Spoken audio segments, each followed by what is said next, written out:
আমি পলাশ কুমার সাহা। আমি এখানে মন্দিরে আইছি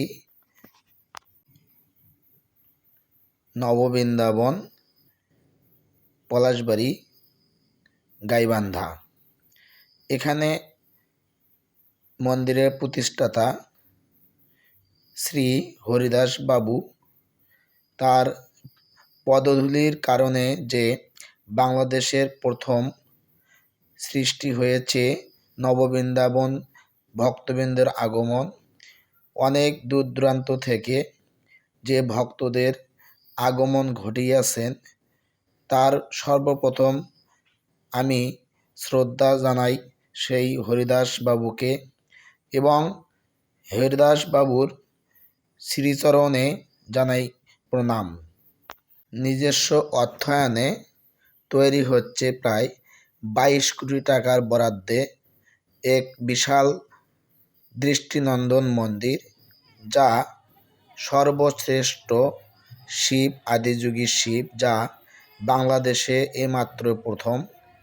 এই পাশে নির্মিত হচ্ছে ইতিমখানা সহ বৃদ্ধাশ্রম এবং সেখানে হরিবসরের কারণে রান্না হবে।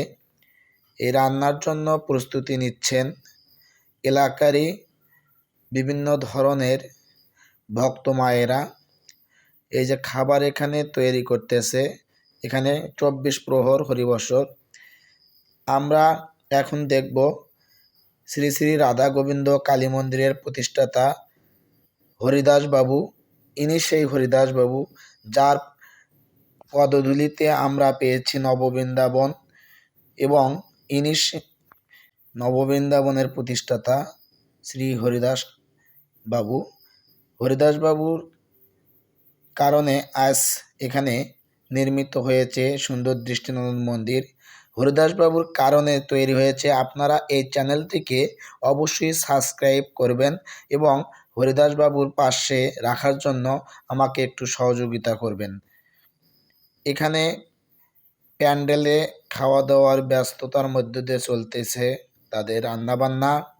এই যে এখানে রান্না চলতেছে, হরিদাস বাবুর কথা অনুসারে 10টার থেকে আমাদের এখানে অন্ন প্রদান করা হইবে এবং যতক্ষণ পর্যন্ত ভক্ত সেবা ভক্তরা খেতে পারবে, ভক্তরা গ্রহণ করবে প্রসাদ, ততক্ষণ পর্যন্ত দেওয়া হইবে। এখানে প্রায় 25টি চুলা চলতেছে সর্বসময়। খিচুড়ি প্রসাদ হয়েছে আজকে। আপনারা খিচুড়ি প্রসাদকে ভালোবাসলে আমার এই চ্যানেলটাকে অবশ্যই সাবস্ক্রাইব করবেন এবং একজনই সনাতনীকে ভালোবাসলে, সনাতন ধর্মকে ভালোবাসলে অবশ্যই সাবস্ক্রাইব করবেন। আপনারা সাবস্ক্রাইব করতে ভুলবেন না।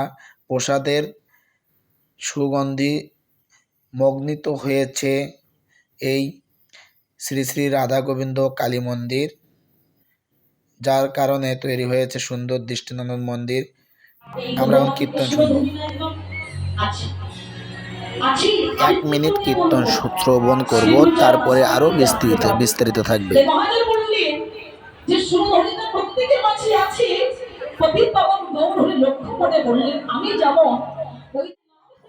হাজার হাজার ভক্তের আগমন ঘটেছে আজ নববৃন্দাবন, বৃন্দাবনপাড়া, কমরপুর গোবিন্দগঞ্জ থেকে 20 কিলোমিটার উত্তরে এবং পলাশবাড়ি থেকে 10 কিলোমিটার দক্ষিণে, কমরপুর বাস স্ট্যান্ড থেকে পশ্চিমে 1 কিলোমিটার রাস্তা গিয়েই এই নববৃন্দাবন।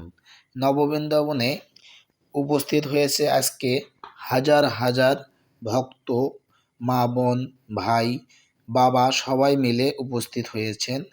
এখানে যে মূল মন্দির কালী মন্দির, সেই কালী মন্দিরে যাওয়ার সময় পা ধুয়ে পরিষ্কার করে উপরে যাচ্ছে, আবার সেখান থেকে প্রণামী গ্রহণ করে এবং প্রণামী দিয়ে তারা আবারও নিচে চলে আসতেছে। এখানে রয়েছে একটা সুন্দর ঝর্ণা, যে ঝর্ণায় পা ধোয়া কাজ চলমান।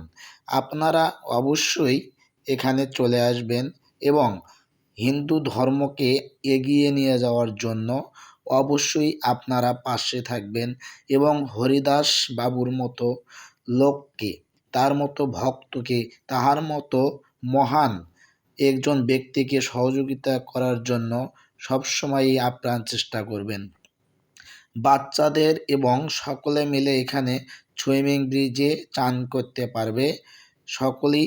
এবং সেই সাথে এখানে দেখা যাচ্ছে যে আরও সুন্দর প্রাকৃতিক দৃশ্যে দৃশ্যিত হয়েছে বটবৃক্ষ। আবার এই বটবৃক্ষের নিচেই বসে রয়েছেন, এখানে সুন্দর গঠনমূলক কিছু কাজ করা হইবে, এই জন্য প্রস্তুতি নিচ্ছেন মন্দির কর্তৃপক্ষর বেশ কিছু সদস্যগণ। এখানে থাকবে বৃদ্ধাশ্রম থেকে শুরু করে সকল হিন্দু ধর্মাবলম্বী, এই হিন্দুদের বিবাহেতে যাদের দুঃখে কষ্টের জীবন যায় তাদেরকে সহযোগিতা করার মতো একটি সুন্দর ফান্ড, যেখানে সকলেই অংশগ্রহণ করতে পারবেন। এবং সনাতন ধর্মকে আপনি ভালোবাসে থাকলে অবশ্যই এই চ্যানেলটাকে সাবস্ক্রাইব করবেন দয়া করে। আমি পলাশ কুমার সাহা বলছি, আপনাদের করজোড়ে মিনতি করছি, চ্যানেলটা অবশ্যই সাবস্ক্রাইব করবেন। চ্যানেলটি সাবস্ক্রাইব করলে আমি পরবর্তীতে আরও সনাতনী মিডিয়ার ভিডিওগুলো দেওয়ার জন্য, আপনাদের কাছে পৌঁছে দেওয়ার জন্য আমি আপ্রাণ চেষ্টা করব। আপনি একজন সনাতনী, তাই আপনি চ্যানেলটিকে অবশ্যই সাবস্ক্রাইব করবেন।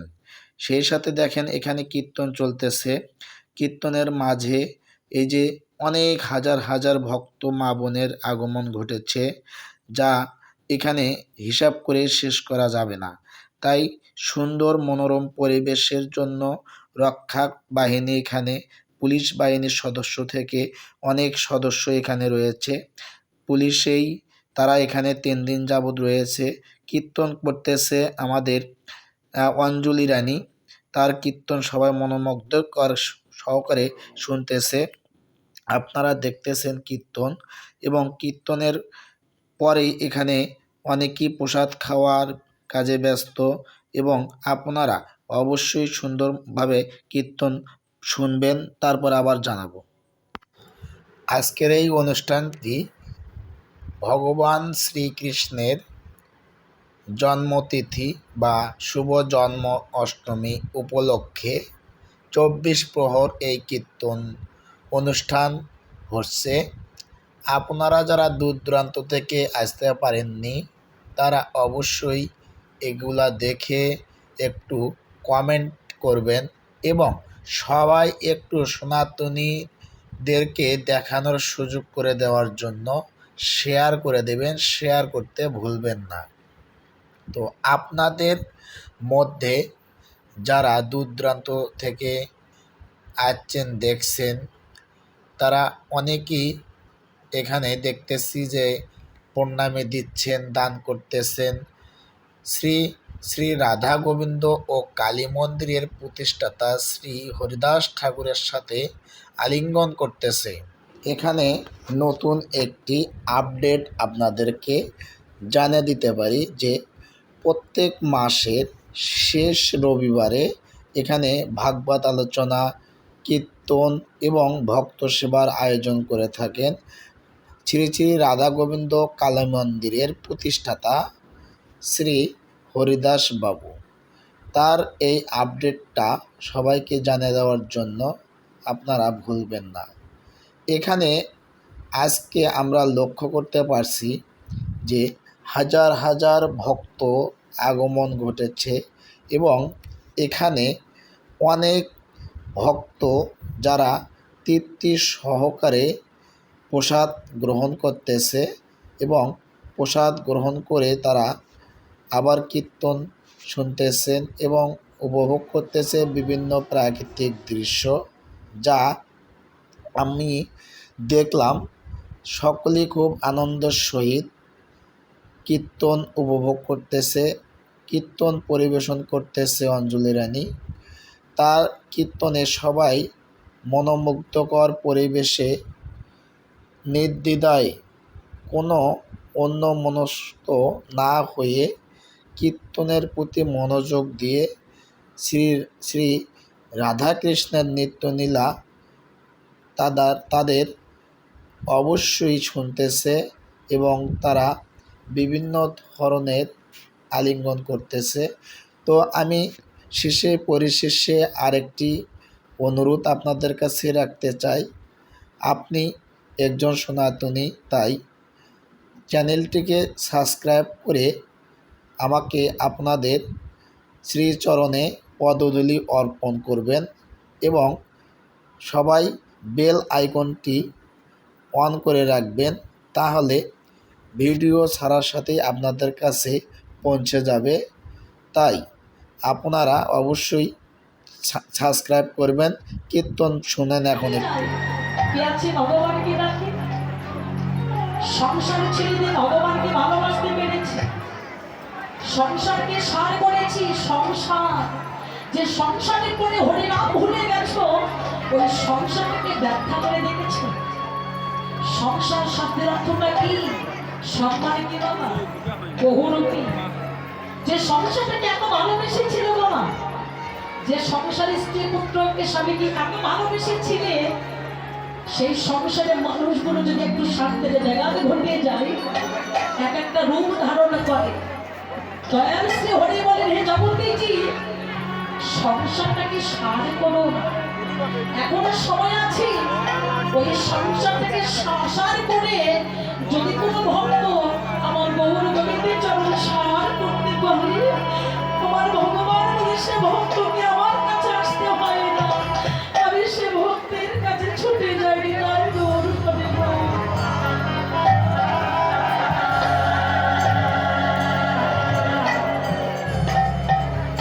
সংসার কখনো সুখ দিতে জানে না।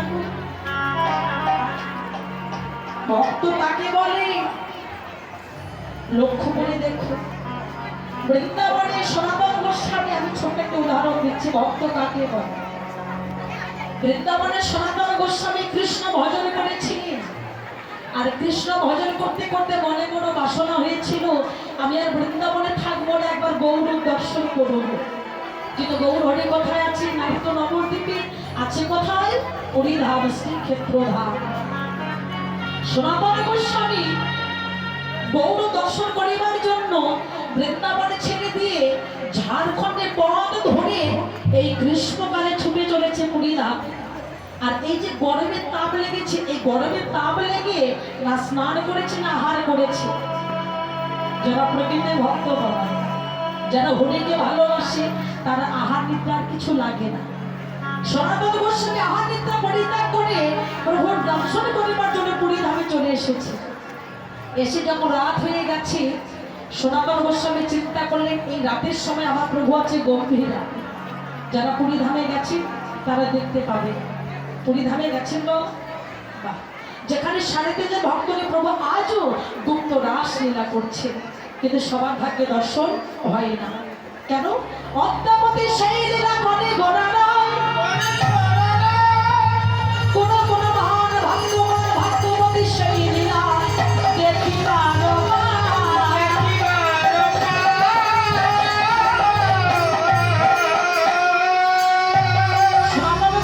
চিন্তা করলেন, আমি পরিধামে এসেছি, তবে প্রভুর কাছে লক্ষ্য করে দেখে বৃন্দাবনের সনাতন গোস্বামী, আমি ছোট একটা উদাহরণ দিচ্ছি, ভক্ত কাকে বলে। বৃন্দাবনের সনাতন গোস্বামী কৃষ্ণ ভজন করেছিলেন, আর কৃষ্ণ ভজন করতে করতে মনে কোনো বাসনা হয়েছিল, আমি আর বৃন্দাবনে থাকবো না, একবার গৌর দর্শন করব। কিন্তু গৌর হরি কোথায় আছে? নারীত নবদ্বীপে আছে। কোথায়? হরিধাম, শ্রীক্ষেত্র ধাম। সনাতন গোস্বামী গৌর দর্শন করিবার জন্য বৃন্দাবনে ছেড়ে দিয়ে ঝাড়খণ্ডে পথ ধরে এই গ্রীষ্মকালে ছুটে চলেছে পুরীধাম। আর এই যে গরমের তাপ লেগেছে, এই গরমের তাপ লেগে না স্নান করেছে না আহার করেছে। যারা প্রকৃতির ভক্ত বাবা, যারা হরিকে ভালোবাসে, তারা আহার নিদ্রার কিছু লাগে না। সনাতন গোস্বামী আহার নিদ্রা পরিত্যাগ করে প্রভুর দর্শন করিবার জন্য পুরীধামে চলে এসেছে। এসে যখন রাত হয়ে গেছে, সনাতন গোস্বামী চিন্তা করলেন, এই রাতের সময় প্রভু আছে গম্ভীরা।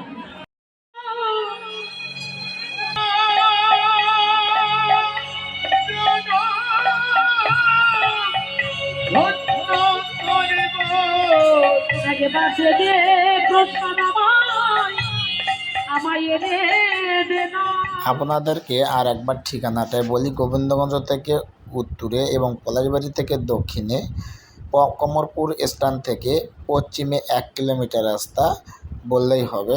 সে বলি সাবস্ক্রাইব করবেন, ভালো থাকবেন, সুস্থ থাকবেন।